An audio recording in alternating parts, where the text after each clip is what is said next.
right, kind of weird starting this up for, oh, it won't be the last time because I got to stop at the bank. It'll be like the second to last time. Good car, great car. Let's reset this and see how bad we can do. Got no charge on it. 52 miles to empty. And we got to go about 30. So hopefully this range is somewhat correct as we head off. Picking up the Escape Hybrid today.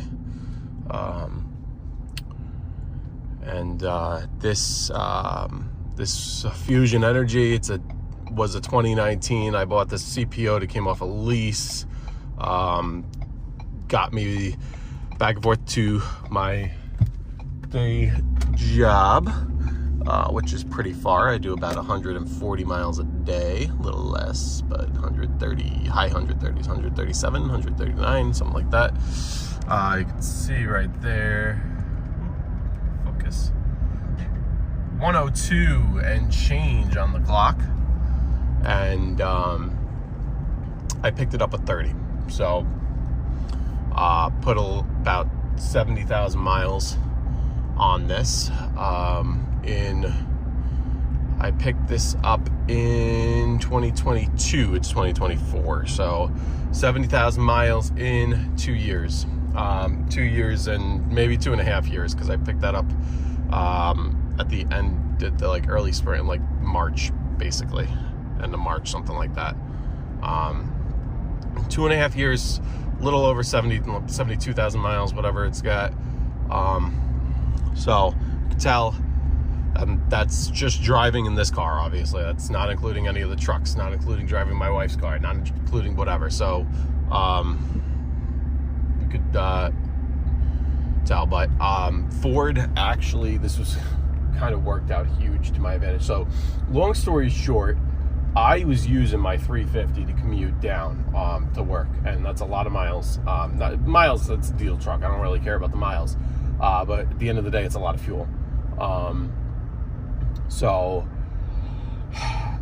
that when you had a new administration take over, and gas prices, diesel prices, there's my little gas light, 50 miles to empty, all that started to skyrocket. I was paying more in fuel. Now, this was a combination for the truck and my wife's car, but more in fuel. Our house was paying more in fuel than it was for our mortgage, which was blasphemy, absolute blasphemy. That should never be. So,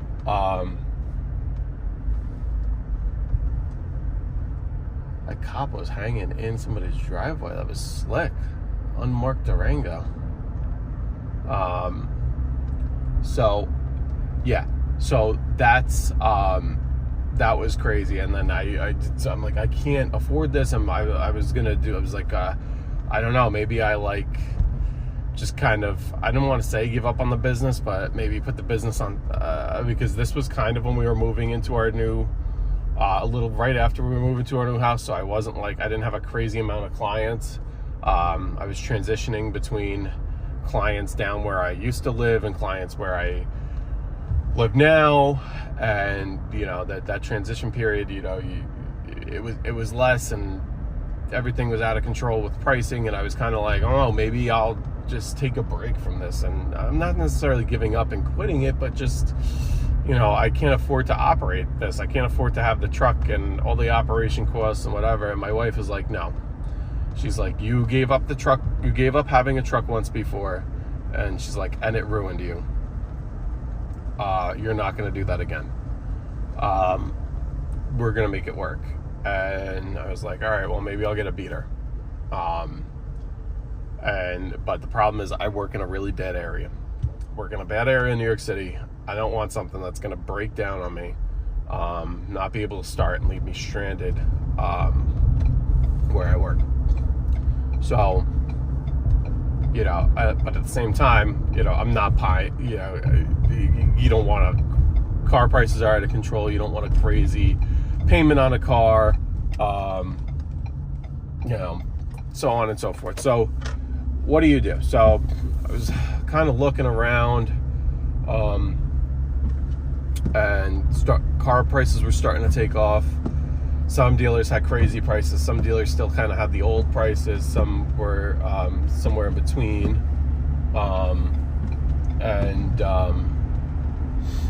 This one was kind of the one in between. And they had one of these Fusion Energies. They actually had two Fusion Energies. This originally was a pretty high-priced car. The sticker, I think, it was $39,000. Nobody in their right mind should pay 39 grand for this car. It's fine. It's actually, for what it is, it's great. But you have no trunk because the battery is essentially in the trunk. We have a convertible Mustang in our family, and the convertible Mustang, I swear, has a bigger, more usable trunk than this thing does. The back seat room is not what it should be for a sedan. It's more on par with like something out of a smaller class of car, like a Civic Fusion. This is a Fusion Focus, Corolla, something like that. Than like a Camry, Accord, Passat, something like that.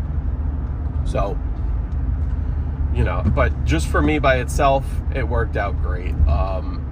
You plugged it in. The winter was a little different, but if you weren't in the winter, easily got 30 miles of charge, which people who don't understand how EVs work, plug-in hybrids work, I mean, they see 30 miles and they're like, oh, that's kind of useless. Like, why would you want that? And then they start. I'm just gonna slow down here. We got a cop here. Then you realize you can use those 30 miles in conjunction with all your highway miles, and it like skyrockets your highway MPG. If you know how to, it's hard to explain, but if you know how the engine's gonna work,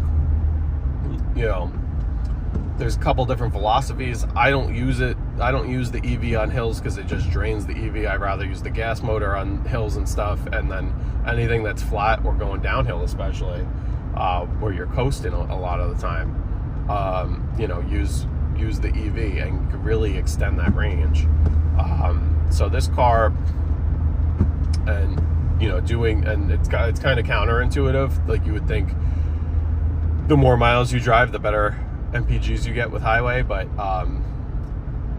with the plug-in, it's kind of the opposite. It's better with the shorter distances you go, but even the longer distances, even not being able to plug it in at work and just doing 65, 70 miles there and back, so about that 140 mark, this thing was pulling in 50 miles per gallon all day long. The winter, it would drop pretty drastically, actually. The winter, it would drop pretty close to 40, so I had like an almost 10 MPG hit in the winter, but still 40 miles per gallon was amazing. So and the ability to, when you're local, when you're just running, now we're kind of in a more remote area where everything is kind of far, but if we needed to run errands and stuff, most of that would be all electric. So that was pretty cool. And believe it or not, where I am, you'd think New York expensive, but we actually have very, quote unquote, for now, cheap electric rates. So electricity rates. So cost plugging this thing in to charge costs, I think it costs like something ridiculous, like 33 cents to charge it 30 miles. So yeah, it was it really made sense. Now anyway, wife and I are expecting. You can do this car with a kid, but there's no trunk. It's kind of hard. I was looking at stuff before. I was actually looking at bigger SUVs. It was like, hers is a Tiguan, which is like that mid-size SUV, but it's the Tiguan and the CR-V are definitely like the larger players in that game in terms of space. and compared to the other ones, so hers kind of is a little bit low, but we would want a bigger car at some point. But then I'm like, same thing, like it's an election year, so I guess it's like I don't want to call it cheap because it used to be $1.50, even less. If you vote the correct way, if you vote the right way, but you don't know what's going to happen. The gas is falling now, but it very well just could be falling for a few months and then just skyrocket again once God forbid this clown of a woman, whatever she is, takes over. God forbid if that's the case. But anyway, wanted to get something that was, I'm like, maybe because I was looking at Explorer. I'm like, oh, if you're going to do Explorer, you got to do Explorer ST, obviously, because there's not much of a hit on the mileage. And then I'm like, oh, whatever. And then I'm just like, that's still so much money. We don't know what like daycare is going to cost and this and that. And it's just like, I don't want to run the bank account dry at the same time. We're doing a lot of work to the house, and just, it's a lot of expenses, and it's, I don't know, I think it's too much. So I was like, all right, that's not going to work unless it's something, higher mileage, but I drive too many miles, and I don't want to, whatever. So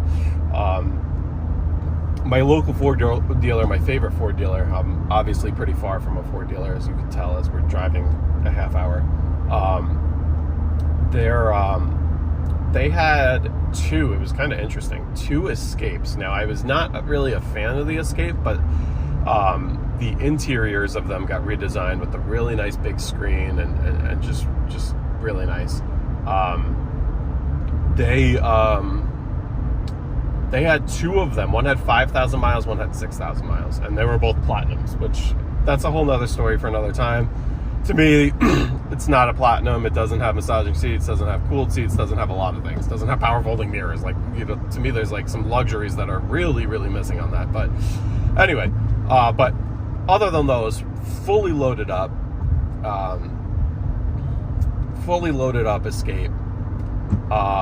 Both 2 of them. One was white, one was gray. The gray one is a hybrid. The white one had the 2-liter. But I figured if I'm gonna do this, I'm gonna do hybrid, so I can. It's also, I sit in a lot of traffic. So another thing is, once you have a hybrid and you're in stop and go traffic, listen to me. I'm a very full blown conservative, but nothing drives in traffic like a hybrid. I will 100% vouch for that.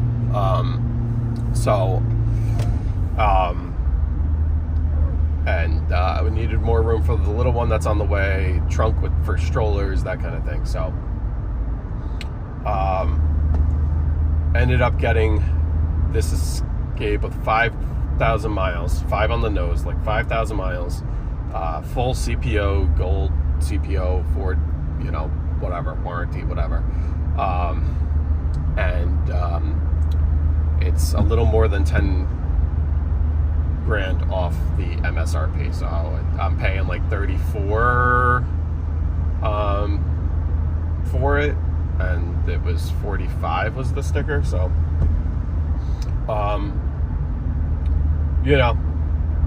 not bad. I could have went further and got slightly better deals, but it's just easier. And then anyway, so long story, this is a long story, I'm rambling on, but basically what happened with this was we were back and forth, and then I kind of decided, what, let's wait till she's we're having a girl, let's wait till she's like 1 or 2. We'll have some more padding in the bank account, and then I'll get a nicer SUV. That was what we kind of ultimately decided on. Then I get a letter from Ford about a big recall on this, and which I knew it was recalled, but we got the official letter, and they didn't want you to charge it and all this stuff, and that's kind of the purpose of it, of having this. But then in the fine print, it's you contact us if you want us to buy it back. And I'm just like, interesting.